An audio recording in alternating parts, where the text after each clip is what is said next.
आज हम लोग पी ब्लॉक का एक बहुत इंपॉर्टेंट ग्रुप पढ़ने वाले हैं, जो है 7A ग्रुप।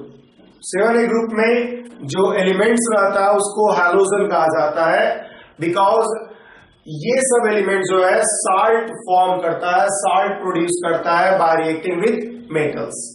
एक्चुअल में हैलोजन का मतलब ही होता है साल्ट प्रोड्यूसर। अगर हम 7 एलिमेंट्स के बारे में बात करना चाहें तो 7 एलिमेंट्स ये सब है। 7 एलिमेंट्स में आप देखोगे कि आपके पास फ्लोरीन है, क्लोरीन है, ब्रोमीन है, आयोडीन है और एस्टेटाइन है। एस्टेटाइन को आप जनरली नहीं पढ़ते हो बिकॉज ये रेडियो एक्टिव नेचर का होता है।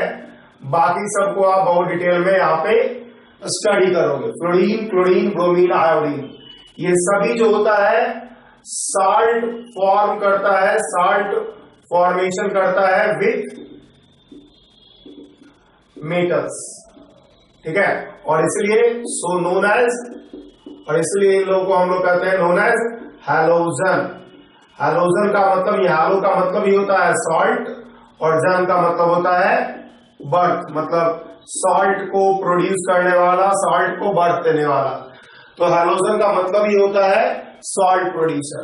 तो 7 एलिमेंट्स यही सब है, फ्लोरीन, क्लोरीन, ब्रोमीन, आयोडीन। जैसा कि आप देख रहे होंगे हम लोग पी ब्लॉक एलिमेंट्स पढ़ रहे हैं। 3A एलिमेंट पढ़ा, 4A, 5A, 6A एलिमेंट्स पढ़ा। तो आपको बताया गया था कि जो प्रॉपर्टीज होता है पी ब्लॉक का वो डिफर करता है। Properties of P block elements का डिफर करता है due to poor shielding of d and f orbital electron.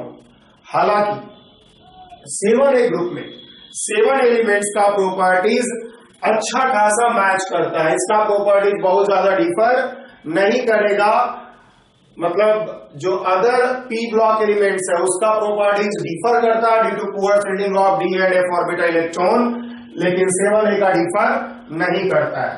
तो आप जान लो कि like 1A, 2A, 7A also have similarities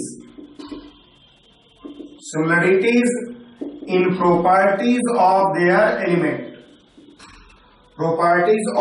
elements। कोई भी आपको कोई भी और अदर ग्रुप उतना प्रॉपर्टीज में सिमिलरिटी नहीं रखता है जितना कि 1A का एलिमेंट्स आपस में सिमिलर हो, 2A का एलिमेंट्स आपस में सिमिलर हो, और इधर 7A। याद रखिएगा एस ब्लॉक का प्रॉपर्टी सिमिलर होगा बिकॉज उसमें डी और एफ ऑर्बिटल का जो पुअर शिल्डिंग है वो नहीं काउंट होगा। उसके बाद 7A का जो प्रॉपर्टी होगा वो सिमिलर होगा बिकॉज इसमें भी डी और एफ ऑर्बिटल का जो पुअर शिल्डिंग होगा वो लेस सिग्निफिकेंट हो जाता है। अब हम लोग इस सभी एलिमेंट्स के अकरेंस की बात करते हैं कि कौन सा एलिमेंट्स कहां पाया जाता है, किस तरह से पाया जाता है। तो देखिए हैलोजन जो है अगर हम बात करें अकरेंस ऑफ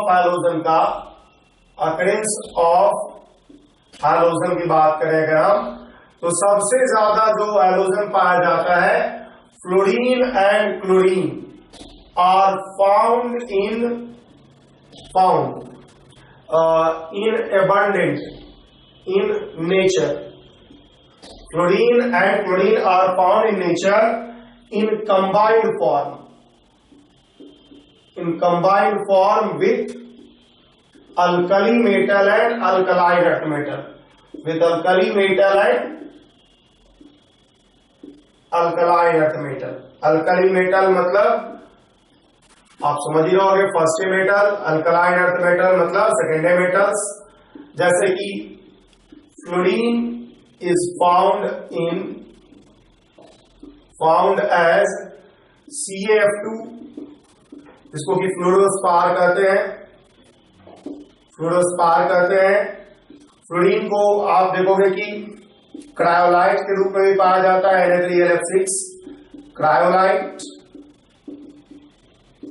ठीक है। आप देखोगे फ्लोरीन को फ्लोरोएपेटाइट के रूप में पाया जाता है, Ca3PO4 का होल 2 CaF2 फ्लोरोएपेटाइट इसके फॉर्म पे आ जाता है। As well as fluorine is also found also found in bones and teeth of animals.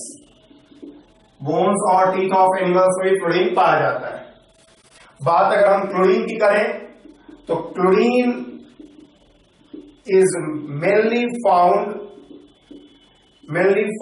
in seawater in the form of NaCl लगभग 2.5% बाई मास, ठीक है, MgCl2, KCl एक्सेट्रा। जो ड्राई सी होता है या खारे पानी का जो लेक होता है, वो जब ड्राई होता है तो उसका जो डिपोजिट है, उसका जो तली है, उसमें NaCl और कार्नालाइट बहुत ज्यादा मात्रा में प्रेजेंट होता है। Dried sea has a large content of NaCl and carnallite KCl MgCl2 6H2O। इसका बहुत ज्यादा कंटेंट होता है। क्लोरीन बहुत ज्यादा एबंडेंट एलिमेंट है, तो फ्लोरीन और क्लोरीन अच्छा खासा अमाउंट में पाया जाता है।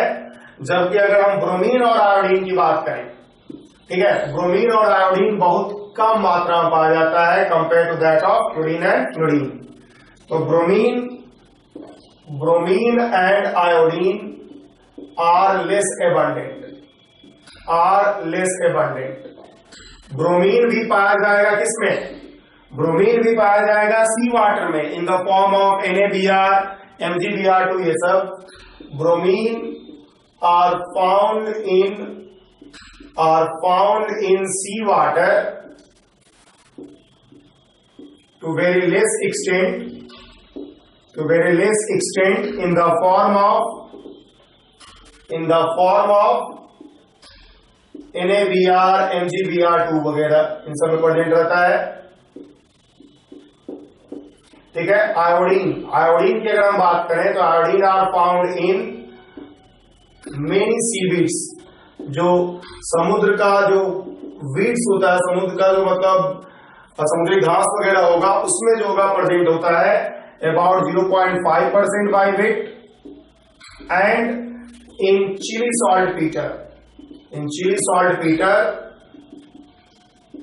ठीक है, about 0.2% by weight in the form of sodium iodate। तो सोडियम आयोडेट के रूप में क्या होता है, आयोडीन पाया जाएगा चिली सॉल्ट पीटर में भी। तो ये कुछ एबंडेंस हमने बताया। इस एबंडेंस से आपको ये साफ दिख रहा होगा कि फ्लोरीन और क्लोरीन अच्छा खासा अमाउंट में पाया जाता है। सबसे ज्यादा जो पाया जाता है कौन पाया जाएगा? क्लोरीन। अगर हम हैलोजन में बोले सबसे ज्यादा एबंडेंट तो क्लोरीन है, उसके बाद फ्लोरीन है, उसके बाद आयोडीन है और सबसे कम ब्रोमीन है। तो ये एबंडेंस है डिफरेंट हैलोजन का ऑन अर्थ सरफेस, ठीक है, on earth, not earth surface, on earth. Mainly आप देख रहे होंगे कि मेनली जो मेन सोर्स है वो सी ही है, ब्रोमीन, क्लोरीन और आयोडीन का, तीनों का मेन सोर्स जो है सी वाटर ही है। हैलोजन में तीनों का मेन सोर्स सी वाटर, जबकि फ्लोरीन का जो सोर्स है वो अर्थ सरफेस है, bones and teeth of animals. अब अगर हम प्रॉपर्टीज की बात करें, प्रॉपर्टीज ऑफ हैलोजन का, तो हम लोग प्रॉपर्टीज ऑफ हैलोजन पढ़ते हैं। अगर हम प्रॉपर्टीज ऑफ हैलोजन पढ़ें तो सबसे पहले हम लोग एटॉमिक प्रॉपर्टीज की बात करते हैं। एटॉमिक प्रॉपर्टीज में हम लोग पहला पॉइंट लिखते हैं इलेक्ट्रॉनिक कॉन्फ़िगरेशन। तो electronic configuration like all other P block elements, outer most electronic configuration जो होगा वो होगा NH2NP5। हालांकि इनर मोस्ट चेंज करता है, जैसे कि अगर आप लिखना चाहो फ्लोरीन, क्लोरीन, ब्रोमीन और आयोडीन का, तो आप देखोगे फ्लोरीन का होगा 2s2, आउटर हम लिख रहे हैं हीलियम 2s2 2p5। क्लोरीन का लिखना चाहे तो हो जाएगा नियॉन 3s2 3p5। अगर हम ब्रोमीन का लिखना चाहे तो लिखेंगे आर्गन, उसके बाद 3d10 4s2 4p5। अगर हम लिखना चाहें आयोडीन का तो हो जाएगा आर्गन के बाद क्रिप्टन 4d10 और उसके बाद 5s2 5p5। अगर हम लिखना चाहें एसिटाइन का तो ये हो जाएगा क्रिप्टन के बाद xenon 4f14 5d10 6s2 6p5। खैर एसिटाइन जो है रेडिएक्टिव है, ये रेडिएक्टिव है इसलिए रेडिएक्टिव एलिमेंट है and hence it's chemistry is not discuss. इसका केमिस्ट्री डिस्कस, इस केमिस्ट्री इज नॉट डिस्कस, इसका केमिस्ट्री बहुत पता भी नहीं होगा बिकॉज ये स्टेबल ही नहीं, और जब कोई चीज स्टेबल ही नहीं है तो फिर उसका केमिस्ट्री का डिस्कशन का कोई बात नहीं करेंगे हम लोग। तो ये हुआ electronic configuration, outer most electronic configuration सबका NS2 NP5 है, लेकिन अगर हम इनर कॉन्फ़िगरेशन की बात करेंगे तो D और A ब्लॉक आएगा like all other P block elements. अगर हम एटॉमिक साइज और आयनिक साइज की बात करें तो एटॉमिक साइज और आयनिक साइज नीचे की तरफ बढ़ेगा बिकॉज सेल बढ़ रहा है, इंक्रीजेस डाउन द ग्रुप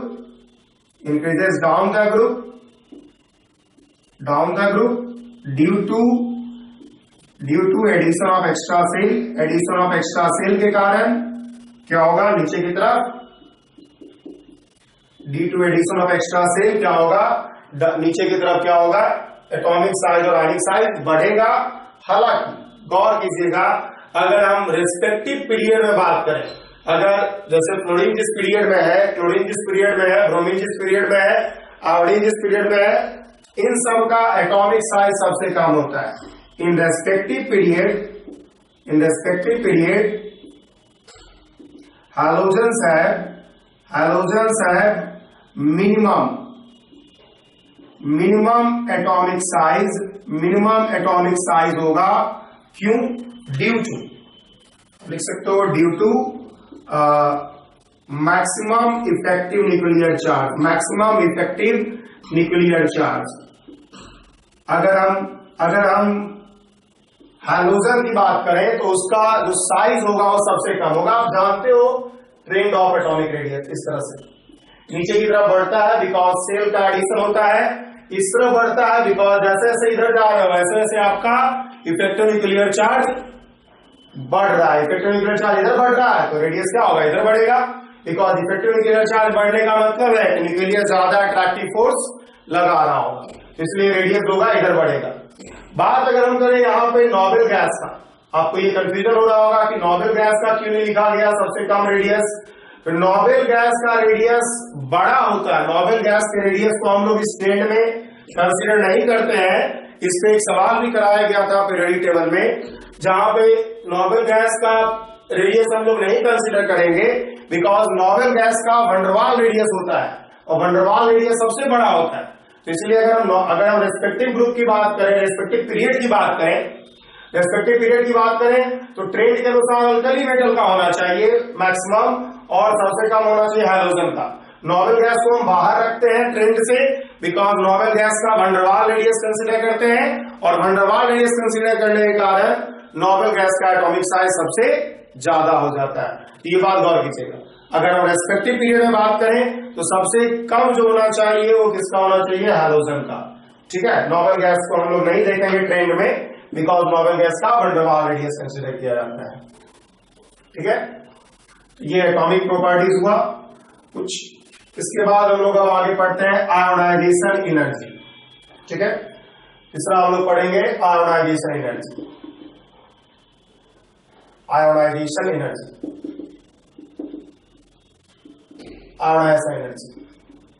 देखिए, जो हैलोजन होता है वो नॉन मेटालिक नेचर का है और नॉन मेटालिक नेचर का होने के कारण इसको इलेक्ट्रॉन देने का टेंडेंसी बिल्कुल कम होगा और इसलिए इसका आयोनाइजेशन एनर्जी हाई होगा। ठीक है, तो halogens are non metallic in nature, और नॉन मेटालिक नेचर होने के कारण and hence it has very low capacity to donate electrons and hence halogens have high ionized energy, ionisation ये सबका ज्यादा होगा। फर्दर अगर हम बाकी ग्रुप में अगर बात करें आयोनाइजेशन किसका ज्यादा होगा, in group ionization energy increases upward as of trend.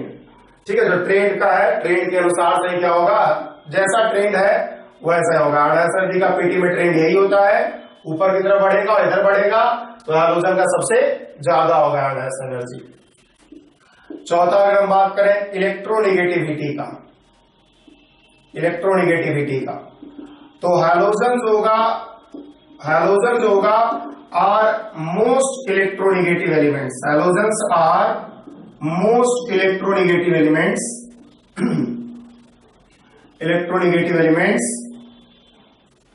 ठीक है, जिसमें जैसे कि फ्लोरीन का इलेक्ट्रोनेगेटिविटी की बात करें तो 4 होगा, क्लोरीन का इलेक्ट्रोनेगेटिविटी 3 होगा, ब्रोमीन का इलेक्ट्रोनेगेटिविटी 2.8 कहा जाता है, आयोडीन का लगभग 2.6 कहा जाता है। तो देख रहे हो कि इलेक्ट्रोनेगेटिविटी का वैल्यू ऊपर बढ़ रहा है। ये जो है मैक्सिमम वैल्यू है ऑफ इलेक्ट्रोनेगेटिविटी, इससे ज्यादा इलेक्ट्रोनेगेटिविटी का वैल्यू होता ही नहीं। तो हैलोजन जो होगा मोस्ट इलेक्ट्रोनेगेटिव एलिमेंट होगा बिकॉज ये नॉन मेटालिक नेचर का है। फर्दर फ्लोरीन जो होता है सबसे ज्यादा इलेक्ट्रोनेगेटिव एलिमेंट होता है ऑफ पीरियोडिक टेबल। ठीक है, इस तरह से इलेक्ट्रोनेगेटिविटी जो है वैरी करता है इन हैलोजन।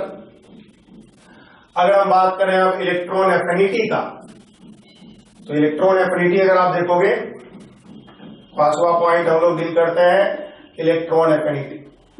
तो इलेक्ट्रॉन एफिनिटी जो होगा हैलोजन का ज्यादा होगा। हैलोजन्स है high electron affinity as they are non metallic in nature. Non metallic nature का है इसका मतलब, ठीक है, नॉन मेटालिक नेचर का है इसका मतलब इलेक्ट्रॉन लेने का टेंडेंसी होगा। इलेक्ट्रॉन लेने का टेंडेंसी होगा तो एनर्जी रिलीज करेगा ज्यादा, तो इलेक्ट्रॉन एफिनिटी का वैल्यू ज्यादा होगा। इलेक्ट्रॉन एफिनिटी बोल रहे हैं हम लोग। ठीक है, हाउएवर एक चीज गौर करना है, electron affinity has following order. Electron affinity का ऑर्डर जो होगा ये होता है, सबसे ज्यादा होगा क्लोरीन का, उसके बाद होगा फ्लोरीन का, उसके बाद होगा ब्रोमीन का, उसके बाद होगा आयोडीन का। और ऐसा होने का कारण ये चीजें जो है 5A, 6A, 7A इन तीनों जगह होता है, जो हमने पीरियोडिक टेबल में डिस्कस किया क्यों होता है। यहां पर जो अपोजिट ट्रेंड है, opposite trend is due to repulsion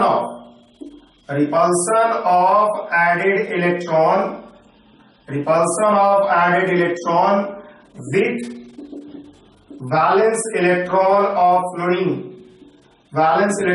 fluorine atom, due to which electron affinity क्या होगा, इलेक्ट्रॉन एफिनिटी डिक्रीजेस।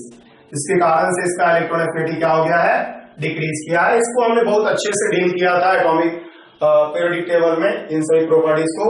ये एक्सेप्शन है 5A, 6A, 7A तीनों में जो सेकेंड एलिमेंट होता है उसका इलेक्ट्रॉन एफिनिटी ज्यादा हो जाता है compare to that of first element.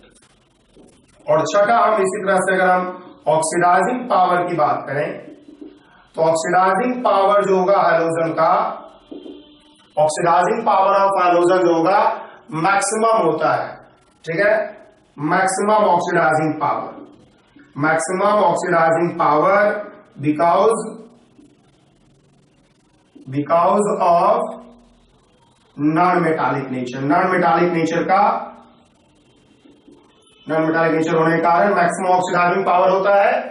और अगर हम ऑक्सीडाइजिंग पावर का ट्रेंड देखेंगे तो सबसे ज्यादा होगा फ्लोरीन, ब्रोमीन और आयोडीन। और फ्लोरीन का आप देखोगे इलेक्ट्रॉन एफिनिटी क्लोरीन का ज्यादा है, लेकिन ऑक्सीडाइजिंग पावर फ्लोरीन का ज्यादा है। ऐसा होने का कारण यह है कि hydration enthalpy of fluoride ion is much greater than hydration enthalpy of chloride. जो hydration enthalpy of fluoride ion है बहुत ज्यादा होगा compare to hydration enthalpy of chloride ion. इन चीजों को हम लोग पीरियोडिक टेबल में ही बहुत तरीके से डील कर चुके हैं, इसलिए हम दोबारा यहाँ पर आपको कम बता रहे हैं। अब देखिए एक्चुअल में कोई भी आइटम की अगर हम बात करें, मान लिया आपके पास A2 गैस है, ठीक है, तो इसमें आपने पहले बॉन्ड हाफ बॉन्ड एनर्जी दिया, तोड़ दिया A गैस में, इसमें एक इलेक्ट्रॉन दिया और माइनस इलेक्ट्रॉन एफिनिटी के साथ आपके पास A माइनस गैस बन गया, और फिर वाटर के साथ ये बन गया A माइनस एक्वस। तो डेल्टा H जो ओवरऑल होगा वो होगा half bond energy minus electron affinity और minus delta H hydration. Water के साथ minus delta H hydration, water इस पे हाइड किया था हमने, डेल्टा H हाइड्रेशन होगा। तो अगर आप देखोगे जितना आसानी से A माइनस बनाएगा, जितना आसानी से रिड्यूस होगा delta H low, if delta H is low then A will have higher oxidizing power, will have higher oxidizing power, ठीक है, मतलब ऑक्सीडाइजिंग पावर जो होगा, सिंपल सी बात है, ये चीज हम कर चुके हैं पीरियोडिक टेबल में। अगर A जो है रिड्यूस होता है आसानी से, रिड्यूस कब होगा आसानी से, जब डेल्टा H लो होगा। तो A जब रिड्यूस होता है आसानी से, दूसरे को ऑक्सीडाइज करेगा आसानी से, मतलब डेल्टा H अगर लो है तो ऑक्सीडाइजिंग पावर ज्यादा होगा, डेल्टा H लो है तो ऑक्सीडाइजिंग पावर ज्यादा होगा, और डेल्टा H लो कब होगा, जब इलेक्ट्रॉन एफिनिटी ज्यादा हो और delta H hydration, delta H hydration ज्यादा हो। देखना होगा आपको दो चीज, देखो, तो electron affinity of chlorine is greater then electron affinity of chlorine, ठीक है, लेकिन डेल्टा H हाइड्रेशन जो होगा वो फ्लोराइड आयन का बहुत ज्यादा होगा, delta H hydration of chloride ion. इसका मतलब नेट इफेक्ट जो होगा वो क्या होगा, डेल्टा H जो होगा, देखो अगर ये ज्यादा है, बहुत ज्यादा है, तो डेल्टा H जो होगा फ्लोरीन का, डेल्टा H होगा फ्लोरीन का, वो कम हो जाएगा डेल्टा H क्लोरीन से। इसका मतलब है कि oxidising power of fluorine, oxidising power of fluorine is greater than oxidising power of chlorine. तो इस तरह से आप कर सकते हो, जो कि हमने आपको पीरियोडिक टेबल में भी किया था, दोबारा बता दिया हमने कि आप ऑक्सीडाइजिंग पावर और रिड्यूसिंग पावर को इस तरह से हाइड्रेशन एंथैल्पी वगैरह कंपेयर करके कर सकते हो। जैसे यहाँ पे इलेक्ट्रॉन एफिनिटी हाइड्रेशन एंथैल्पी आया, उसी तरह से रिड्यूसिंग पावर में आपको आयोनाइजेशन एनर्जी और हाइड्रेशन एंथैल्पी आएगी। तो तरीका यही है ऑक्सीडाइजिंग पावर चेक करने का। ये एक इंपॉर्टेंट क्वेश्चन है, इलेक्ट्रॉन एफिनिटी तो ज्यादा होता है क्लोरीन का compare to that of fluorine, लेकिन ऑक्सीडाइजिंग पावर होता है फ्लोरीन का ही ज्यादा, ऑक्सीडाइजिंग पावर ऊपर वाले एलिमेंट का ही ज्यादा होगा, ठीक है। तो देखिए हम लोग अब कुछ फिजिकल प्रॉपर्टीज पढ़ते हैं। हम लोग अब फिजिकल प्रॉपर्टीज पढ़ते हैं।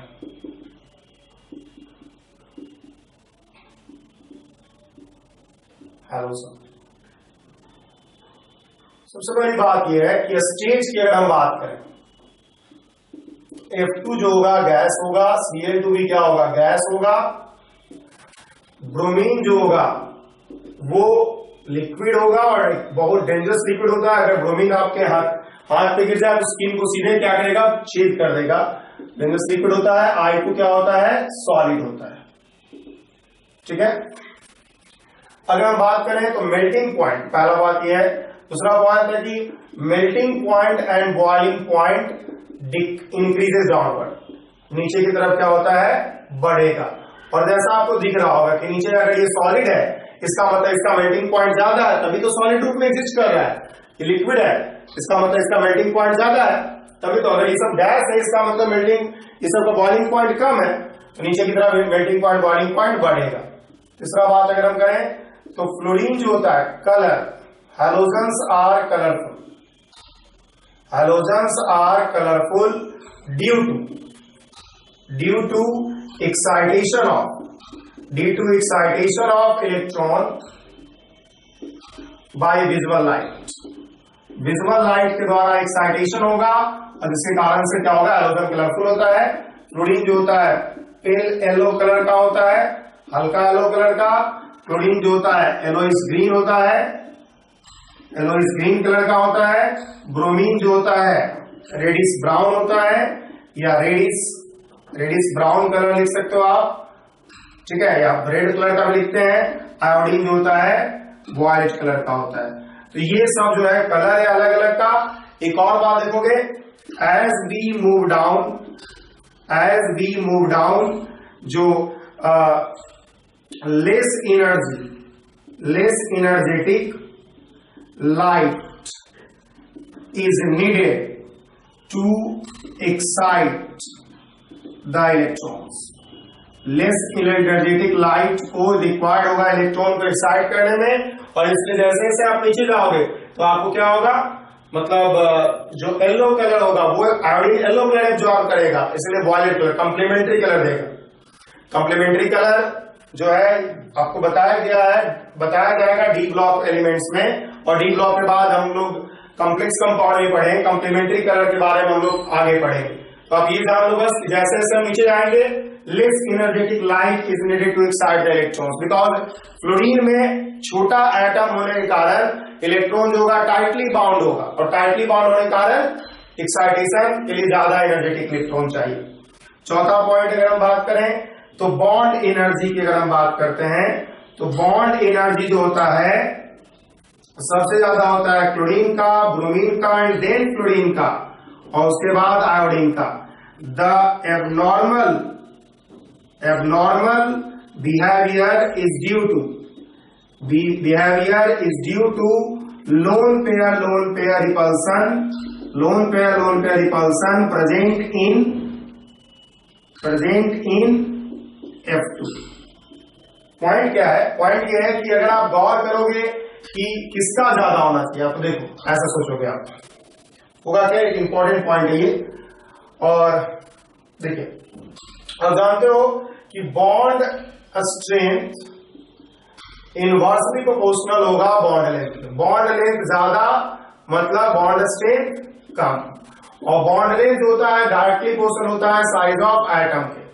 इस आधार पे अगर आप देखोगे तो सबसे ज्यादा Fa बॉन्ड होना चाहिए, Cl होना चाहिए, उसके बाद Br, उसके बाद II। मतलब छोटा एटम मतलब छोटा बॉन्ड मतलब मजबूत बॉन्ड, मतलब बॉन्ड एनर्जी ऐसा होना चाहिए। लेकिन यहां पर loan pair repulsion make Fa bond क्या वीकर, Fa बॉन्ड को क्या कर देगा, वीकर बना देगा, Fa bond weaker, and hence the correct bond strength order is क्या हो जाता है, सबसे ज्यादा हो जाता है क्लोरीन, उसके बाद bromine, and then after fluorine, and then after iodine। So this is the correct trend of bond energy of halogen। ठीक है, अब हम लोग अगला प्रॉपर्टीज पढ़ते हैं, केमिकल प्रॉपर्टीज ऑफ हैलोजन। ठीक है, तो हम लोग केमिकल प्रॉपर्टीज ऑफ हैलोजन पढ़ते हैं। तो केमिकल प्रॉपर्टीज की बात करें अगर हम, तो केमिकल प्रॉपर्टीज में अगर हम बात करना चाहें तो बेसिकली दो चीज पढ़ना। पहला तो है oxidation state.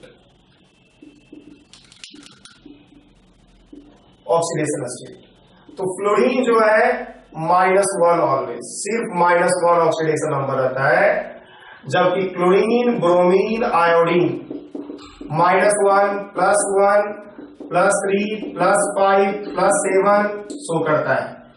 Even chlorine and bromine in their oxide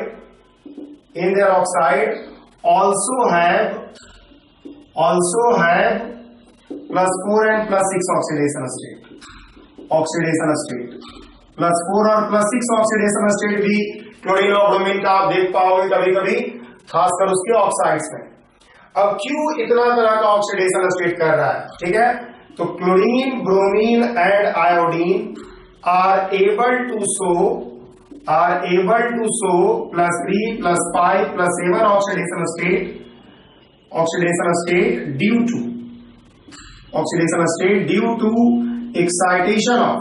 to presence of vacant d orbital in which excitation in which excitation occur, जिसमें कि एक्साइटेशन होगा।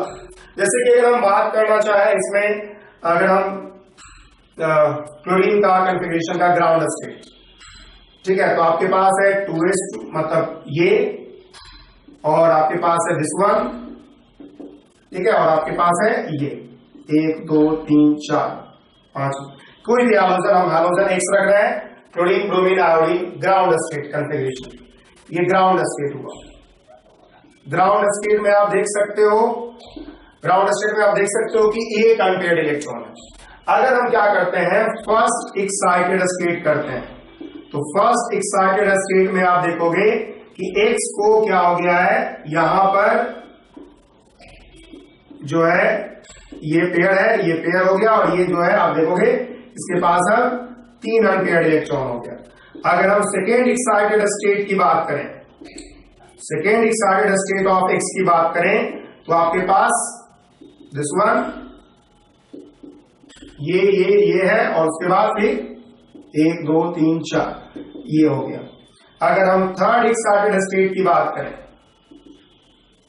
Third excited state of X की बात करें, तो आपके पास ये हो जाएगा, और उसके बाद फिर क्या होगा 1 2 3 4 दिस वन। तो आप देख सकते हो कि थर्ड एक्साइटेड, आप देख सकते हो कि ग्राउंड स्टेट में 1 अनपेयर्ड इलेक्ट्रॉन है, और इसलिए -1 और +1 ऑक्सीडेशन स्टेट रख सकता है यहां पर। इसमें 3 अनपेयर्ड इलेक्ट्रॉन है, और इसलिए क्या होगा +3 ऑक्सीडेशन स्टेट रखेगा यहां पर। 5 अनपेयर्ड इलेक्ट्रॉन है, और इसलिए क्या होगा +5 ऑक्सीडेशन स्टेट रखेगा। 7 अनपेयर्ड इलेक्ट्रॉन है, और इसलिए क्या होगा यहां पर +7 ऑक्सीडेशन स्टेट रखेगा। तो ये जो है, चूंकि एक्साइटेशन हो सकता है हैलोजन का, यहां पे गौर कीजिएगा, हैलोजन का मतलब है क्लोरीन ब्रोमीन आयोडीन। फ्लोरीन जो है एक्साइटेशन नहीं कर सकता है, बिकॉज उसके पास डी ब्लॉक है ही नहीं, डी ऑर्बिटल है ही नहीं, जिसके कारण से वो एक्साइटेशन नहीं करेगा, इसलिए हमेशा -1 ऑक्सीडेशन स्टेट शो करेगा। अब आप ये क्वेश्चन रेज कर सकते हो कि +1 क्यों नहीं, क्योंकि fluorine is the most electronegative, it is the most electronegative element, ये सबसे ज्यादा इलेक्ट्रोनेगेटिव एलिमेंट है, इसलिए ये हमेशा -1 ही शो करता है, कभी +1 फ्लोरीन शो नहीं करेगा। ठीक है, तो ये ऑक्सीडेशन स्टेट की बात है। अब अगर हम दूसरा पॉइंट है ऑक्सीडाइजिंग पावर का, तो अभी हमने आपको बताया ऑक्सीडाइजिंग पावर, इलेक्ट्रॉन एफिनिटी के जस्ट बाद हमने ऑक्सीडाइजिंग पावर डील किया आपको। दूसरा पॉइंट हमने अभी आपको बताया था ऑक्सीडाइजिंग पावर, कि ऑक्सीडाइजिंग पावर किसका ज्यादा होगा, सबसे ज्यादा होगा फ्लोरीन का, उसके बाद क्लोरीन का, उसके बाद ब्रोमीन का, उसके बाद आयोडीन का। इसलिए हम आपको बता दें, कोई भी हैलोजन अगर हम अपवर्ड लेते हैं ऊपर की तरफ, वो किसी नीचे वाले हैलोजन को क्या करेगा, ऑक्सीडाइज कर देगा, प्लस खुद रिड्यूस हो जाएगा। ये बात समझ में आ रहा है आपको? यहां पर गौर कीजिएगा, ये जो है अपवर्ड है, एक जो है हैलोजन प्रेजेंट अपवर्ड इन ग्रुप, और एक्स डैश जो है वो क्या है, हैलोजन प्रेजेंट डाउनवर्ड, हैलोजन जो नीचे की तरफ प्रेजेंट है, present downward in group, halogen जो नीचे की तरफ प्रेजेंट है उसको ऊपर वाला ऑक्सीडाइज कर देगा। जैसे कि अगर हम बात करें F2, तो Cl- को ऑक्सीडाइज करेगा, करेगा, नीचे की तरफ वाले को ऑक्सीडाइज करेगा। अगर हम बात करें Br- को, तो करेगा, करेगा, कोई दिक्कत नहीं है, सबको करेगा। ये तो आयोडाइड को करेगा, करेगा। ठीक है, बैलेंस हम नहीं कर रहे हैं, बैलेंस अगर चाहो तो बैलेंस कर सकते हो। ठीक है, 2 अगर हम बात करें आपको कि ब्रोमीन है, और हम कहें कि क्या Cl- को ऑक्सीडाइज करेगा, तो नहीं करेगा। क्यों? क्योंकि देखिए गौर कीजिए, हमने कहा जो ऊपर है, जो Br2 होना चाहिए, जो ऊपर वाला है वो नीचे वाले को ऑक्सीडाइज कर देगा। ब्रोमीन ही नीचे है, तो ब्रोमीन नीचे है, तो ब्रोमीन क्लोराइड को कैसे ऑक्सीडाइज कर देगा। यहां पर गौर कीजिएगा कि ब्रोमीन का ऑक्सीडाइजिंग पावर कम है क्लोरीन से, तो क्लोरीन को ऑक्सीडाइज नहीं कर सकता है। हाँ, ब्रोमीन पे अगर हम आयोडाइड डालेंगे तो डेफिनेटली रिएक्शन कर देगा, I2 प्लस 2Br-, तो अगर हम ऊपर वाला हैलोजन ले तो नीचे वाले हैलाइड्स को क्या करेगा, वो ऑक्सीडाइज कर देगा। ठीक है, ऑक्सीडाइजिंग बिहेवियर को आप इस तरह से भी देख सकते हो on the basis of reactivity with water. ठीक है, oxidising behaviour of halogen is also observed by reactivity with water के साथ जो रिएक्टिविटी होगा उसके साथ भी हम लोग ऑक्सीडाइजिंग बिहेवियर देख सकते हैं। जैसे फ्लोरीन को अगर आप वाटर के साथ रिएक्शन करोगे तो ये बना लेगा HF और प्लस खुद रिड्यूस हो गया और इसको ऑक्सीडाइज कर देगा। ठीक है, अगर हम आयोडीन की बात करें तो आयोडीन के साथ उल्टा रिएक्शन होगा। अगर हम आयोडीन को वाटर में डालेंगे तो फॉरवर्ड रिएक्शन होगा ही नहीं, बल्कि बैकवर्ड रिएक्शन होगा मेनली HI प्लस O2। मतलब आपको दिख रहा होगा कि यहां पर O2 जो है आयोडाइड को ऑक्सीडाइज कर देगा। बैलेंस हम नहीं कर रहे हैं, अगर आप चाहो बैलेंस करना तो कर सकते हो। 2 हो जाएगा 4, 2 ठीक है, हो जाएगा 4 प्लस प्लस माइनस और हो जाएगा आपके पास 2 और 2। तो आप देख सकते हो कि यहां पर बैकवर्ड रिएक्शन होगा। फ्लोरीन जो है ऑक्सीजन को ऑक्सीडाइज कर रहा है, जबकि ऑक्सीजन जो है आयोडीन को ही आयोडाइड को ही ऑक्सीडाइज कर दे रहा है। बैकवर्ड रिएक्शन होगा इस केस में। फॉरवर्ड रिएक्शन बहुत कम नहीं मानोगे, बैकवर्ड रिएक्शन मानोगे। ठीक है, अगर हम क्लोरीन और ब्रोमीन की बात करें और इसको वाटर में डालें तो ये दोनों जो है HOX प्लस HX बनाएगा। ठीक है, तो डिस्प्रोपोर्शनेशन, ये डिस्प्रोपोर्शनेशन हुआ, डिस्प्रोपोर्शनेशन रिएक्शन कर गया। ठीक है, तो ये रिएक्टिविटी जो है आपको दिख रहा होगा कि ये से पता चल रहा है कि क्लोरीन जो है ऑक्साइड को ऑक्सीडाइज कर रहा है, क्लोरीन ब्रोमीन जो है ऑक्साइड को नहीं ऑक्सीडाइज कर रहा है, खुद ऑक्सीडाइज हो रहा है, खुद रिड्यूस हो रहा है। ठीक है, डिस्प्रोपोर्शनेशन रिएक्शन कर रहा है। तो ये सब केमिकल प्रॉपर्टीज था हैलोजन का। अब इसके बाद अगर आप गौर कीजिएगा तो like all other group of P block elements, जो हैलोजन है उसमें भी फर्स्ट एलिमेंट का एनॉमलस बिहेवियर होगा। Anomalous behaviour of fluorine, fluorine का एनॉमलस बिहेवियर। ठीक है, तो due to a small size, ठीक है, ठीक है, absence of vacant d orbital, ये दोनों तो कारण होता ही था anomalous behaviour of first element का। इसके अलावा वेरी मतलब हाईएस्ट कह सकते हो आप, हाईएस्ट इलेक्ट्रोनिगेटिविटी, सबसे ज्यादा इलेक्ट्रोनिगेटिविटी होने के कारण, एंड हाईएस्ट आयोनाइजेशन एनर्जी क्या होगा, फ्लोरीन हैज एनॉमलस बिहेवियर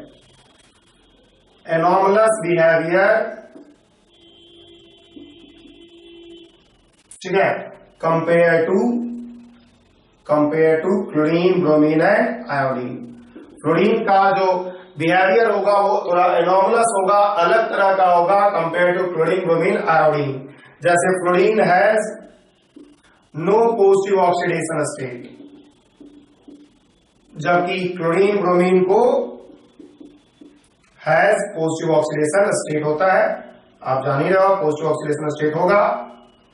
ठीक है, फ्लोरीन डजंट फॉर्म ऑक्सोएसिस, जबकि क्लोरीन ब्रोमीन आयोडीन जो होगा फॉर्म ऑक्सोएसिस जैसा बनाता है। तो बहुत सारा प्रॉपर्टीज होगा फ्लोरीन का जो अलग होगा compare to that of chlorine bromine and iodine, जो हम लोग आगे भी समझते रहेंगे। बहुत सारा प्रॉपर्टीज अभी हम लोग को हैलोजन्स के कंपाउंड का पढ़ना है, एज वेल एज हैलोजन्स के बारे में डिटेल स्टडी करना है। तो अगले क्लास से हम लोग general properties of compound of halogen पढ़ेंगे एंड क्लोरीन के बारे में डिटेल में स्टडी करेंगे।